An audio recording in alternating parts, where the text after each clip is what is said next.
Hello everybody. Welcome to something a little different, and I say a little different, it's a Mario 64 ROM hack, you already know, but it's a bit of a different one. This is a ROM hack made by Kaze called Super Donkey Kong 64, and I struggled to name the series because I didn't want it to look like I was doing Donkey Kong 64, but that's how it is. Did y'all think I forgot to talk about Patreon? Well, I did.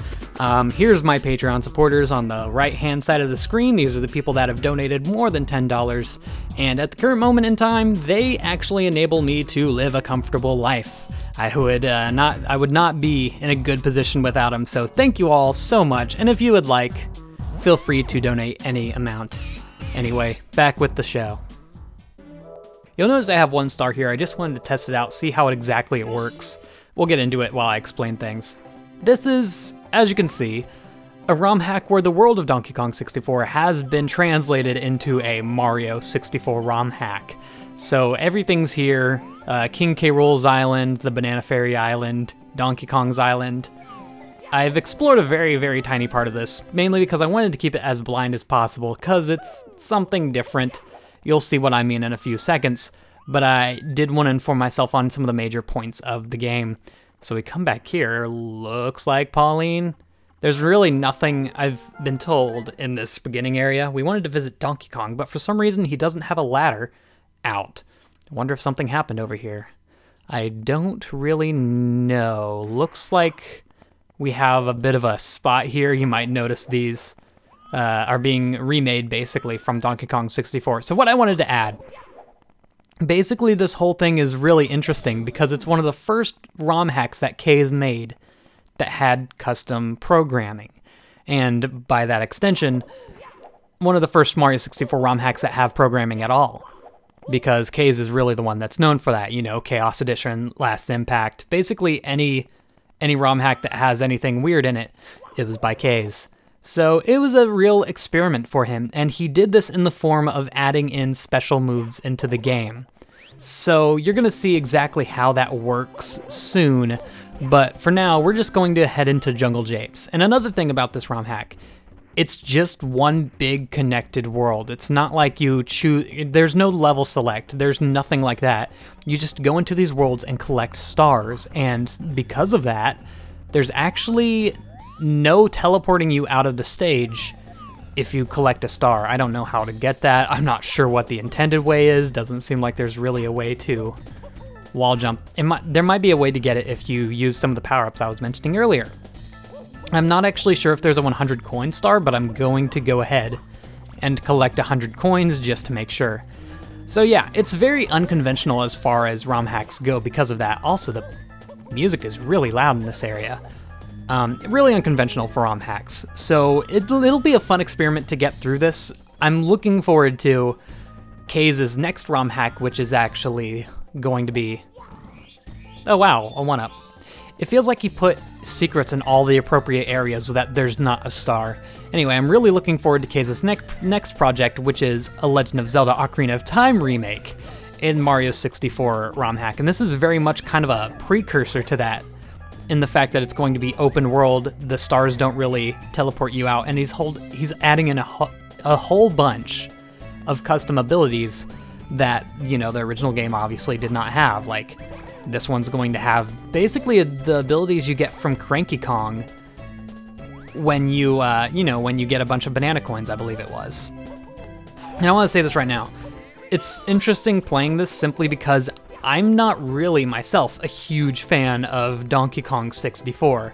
My only problem with it, looks like those are the only blue coins. My only problem with it is that it's too dark. You know, I'm one of those people that are like, ooh, the game's dark, I can't play it. So this is the 1 star I did collect on my original little tryout of the game. And you'll see it just asks you if you want to save.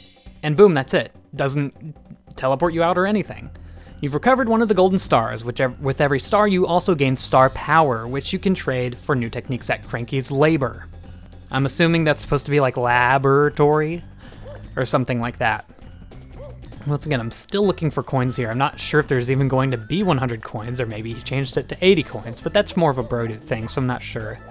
Anyway, therein lies the huge programming thing in this game. Also, one other thing I want to point out. You cannot BLJ. You cannot BLJ. No matter what you do, even though every single wall looks very BLJable, you cannot. And you'll see why later on, but just pointing that out right now. And it's important that he added this because pretty much using the exact architecture from Donkey Kong 64, there would be a lot of points to BLJ from and basically completely break the game. But you'll see why exactly he did that a little later. I keep saying a little later. A lot of the part of the game comes in once you like get past this beginning area, I'm assuming. Mainly because you'll have so much more access to so many more things that are really what makes this game shine. Now, I've been told to play this game for such a long time, and I never really have because I was like, oh, that sounds weird. But I kind of get it now after playing Last Impact, which is, of course, another game that has a bunch of custom programming with all the minigames and Yoshi and, like, you know, just so much that added to the game because Kays knows how to program. Not really anything any other ROM hacker knows, and it makes every single game that Kays produces pretty dang unique, gotta add. So, yeah, I'm excited to go through this just because it's going to be a look at what Ocarina of Time could be. I say that as if Ocarina of Time hasn't come out yet. No, obviously I mean the ROM hack Ocarina of Time that he's going to do. I don't know if he's going to call it like Ocarina of Time 64 or what. I'm assuming, yeah. 8 red coins equals a star. There's also 50 stars in this hack, but I don't know how many stars there are in each level. So that might be a problem. I'm going to go ahead and assume it might be 5. There might be a sign somewhere that eventually tells us that, but for the time being, I don't really know, and I'm not sure how many stars I can find just walking around here. And I know there's a few secret spots in here because I did explore this area. I've kind of explored the majority of this first world, kind of, because I was just really curious what this game was. I also looked a little bit on the wiki, just so I wasn't going in completely not knowing what to expect. Because this is one of those games where I just feel like I should know to a certain extent, because it's such a foreign concept to have weird stuff in a Mario 64 ROM hack, when so many of them are standard like, oh, it's new levels, but you know, the same star format, the same kind of control method and everything. Also, we are really close to 100 coins. Maybe I should have been getting 3 golden stars, so there's still no sight of the Kongs.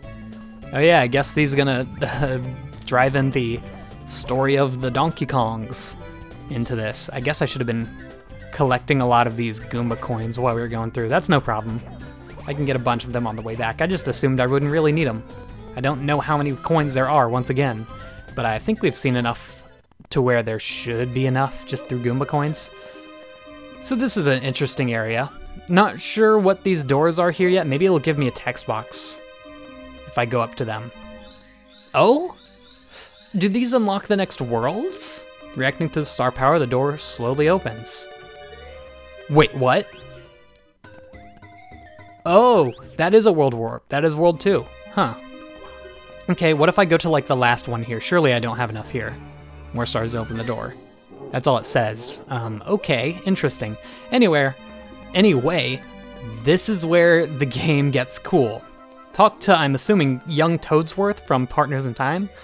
Hi there, I'm here to tell you about this laboratory. You can activate power-ups with star power in here. You will not lose any stars by doing so. You get 1 star power with each star you have. Step on that platform to activate the menu.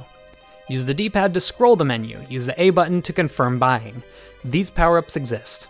Super Jump. By pressing A on a jump platform, you will propel into the air and float through the sky afterwards. I'm assuming that's what we saw near DK's house, with the little green platform on the ground with the spinny thing. Spin Jump. You know this move from your Galactic Adventures. It lets you spin in the air if you press the R button. This one I've seen in the trailer for the game. It looks pretty dang cool. So it also adds in like just basic movement abilities, not like special abilities. Super Armor. This power-up makes you invincible for a second whenever you press the L button. Once again, I'm assuming this can be activated anywhere. Triple Jump 2. This power-up extends the triple jump so that after the regular jump you have a huge bounce. It will make you jump quite high and also gives you the immunity to damage on the bounce. You can cross lava or quicksand pits with this move. And this is what interests me.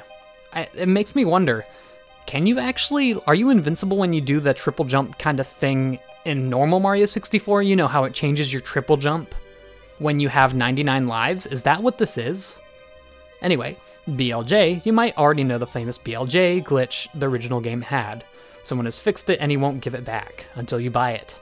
If you don't know what this glitch is, I recommend you do not buy this. Alright, so we can see the map here, the store here. It gives us a couple of things here. Of course, we have 1 star power for every star we get. We need 3 more to get the super jump, spin jump for 10, super armor for 4, pretty cheap, triple jump 2 for 4, and the BLJ for 20. So I'm thinking the BLJ will probably be the last thing we buy because, you know, that got rid of all of my coins. That would have been good to know before going into it. I guess I'll go back through the area and collect the coins again. I really don't see a point to cutting out the collection yet, because I still feel like I haven't explored like half of this level. Of course, there was that cannon at the beginning that I believe is supposed to get you up into the 2nd level in the main room. However, I would have to explore a lot of the rooms we've already been in to get these 100 coins. So yeah, I believe you all get the main premise of this game now that I've shown that off. It's going to be really interesting, and I like that just more than shows how this is a precursor to The Legend of Zelda Ocarina of Time 64 that Case is also working on. And it might have also given them the idea for like the magic meter. In the Ocarina of Time thing he's doing, you're supposed to be able to like collect all similar items that you could in the original game. So like there's supposed to be some kind of hookshot mechanic. I think he's adding in the spin jump that's actually in this game. But what it'll do is it'll use up a bit of a magic meter that he's also adding into the game, which is pretty crazy. I feel like that's going a step above and beyond what he needed to. And I think it just slowly regenerates over time once you use it. So yeah, this is kind of, I'm playing this for me, because I think that's going to be super cool, and I kind of want to get a taste of it before it comes out.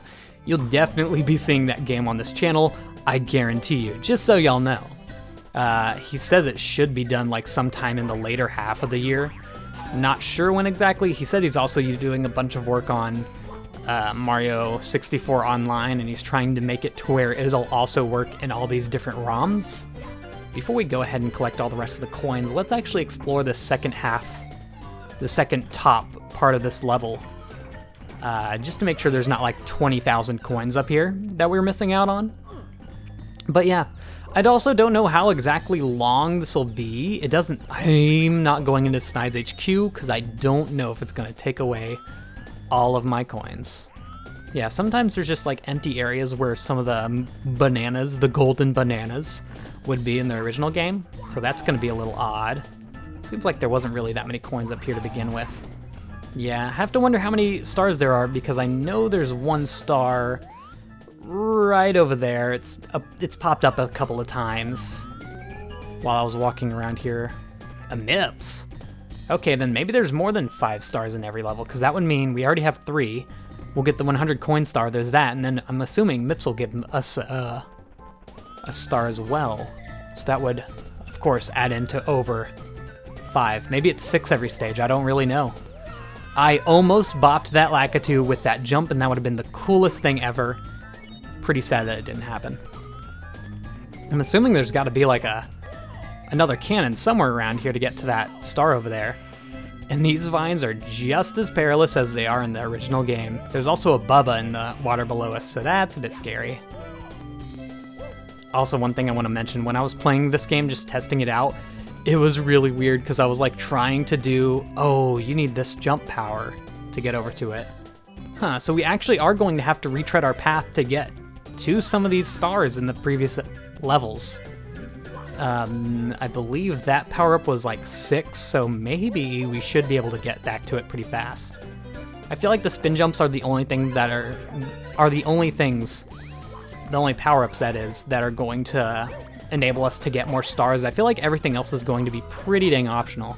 Invincibility, he might like put some like damaging barrier that you have to get through. Otherwise, I don't see how interesting it would be. I guess it could work similar to how Banjo-Kazooie's invincibility did, where you have the feathers. I don't know it's going to be something interesting to check out. Also, I didn't mention it, but this is also a custom thing in the game. Obviously, there aren't tiny mushrooms in Mario 64, so it's, you know, it's all interesting. I'm trying to think of where I'm missing more coins. At the beginning, that's where I'm missing it. It also feels like we're going a lot faster than we actually are just because we're tiny and we still go the same normal speed. I'm not exactly sure how long to make this episode. We'll get, all right, here's what we'll do. We'll get okay, there are 100 coins. Good to know.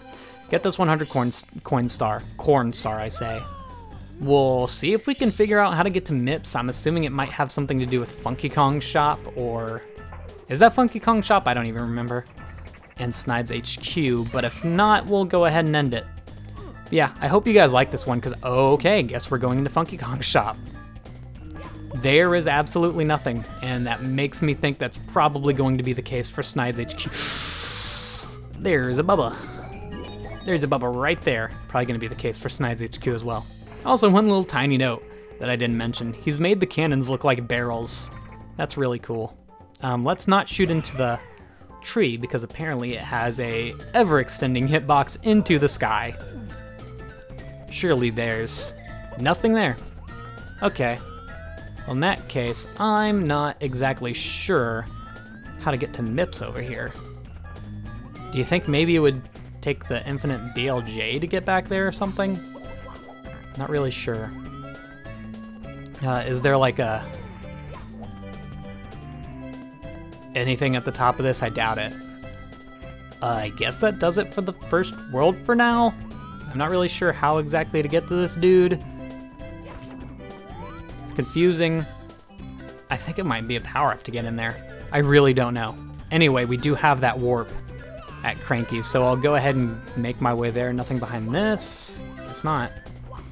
We do have enough to get one of the power-ups, but I think I want to buy that super jump first. Just for the fact that it's been, like, we've seen so many of those pads already. And it seems like they're going to be by far one of the most important things in the game.